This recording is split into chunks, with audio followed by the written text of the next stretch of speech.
Hey, bienvenue à la partie 2 de apprendre à développer un programme en Java. Donc, on a commencé par installer Eclipse et installer l'environnement de développement Java. Si ce n'est pas le cas, allez voir la partie 1.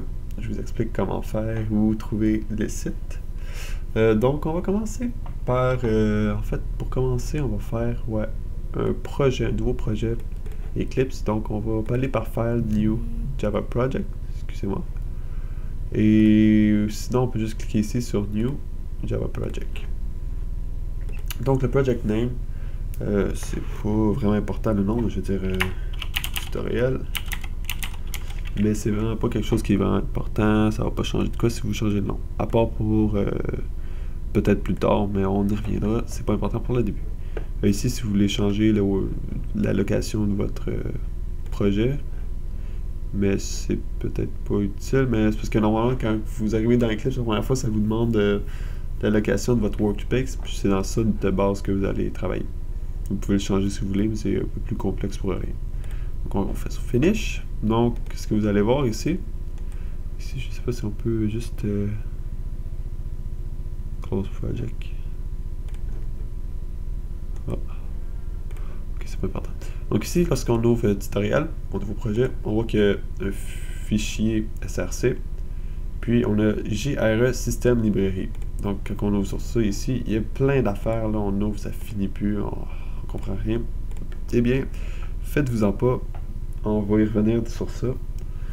En fait, c'est un peu ce qu'il y a dans JRE, c'est un peu la base de Java, donc c'est des codes déjà préfaits qui vont nous permettre de développer encore plus rapidement. Donc, en fond, c'est un peu la librairie de base de Java qui vient lorsque vous avez installé JDK, le Development Kit, bon, ça contenait tout ça.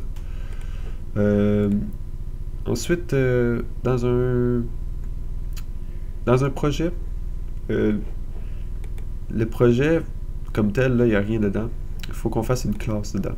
Donc une classe qui va être exécutable. Et puis c'est à partir de ça que le programme va débuter. Donc on peut donner un nom, je vais l'appeler main, parce qu'en fait c'est vraiment la main, c'est une convention. On dit que la classe principale va plus s'appeler main ou peu importe. Puis la classe principale, alors là pour l'instant ça va commencer avec une classe, mais doit avoir aussi coché public static void main. Donc en fait ça veut dire que c'est une classe qui va être exécutable. Donc ça va être celle-là qui va lancer le programme. Puis ouais, voilà. Alors on fait finish. Ça nous génère quelques bouts de code déjà. On va revenir sur ce code-là parce qu'on s'entend que pour l'instant vous comprendrez peut-être pas vraiment c'est quoi.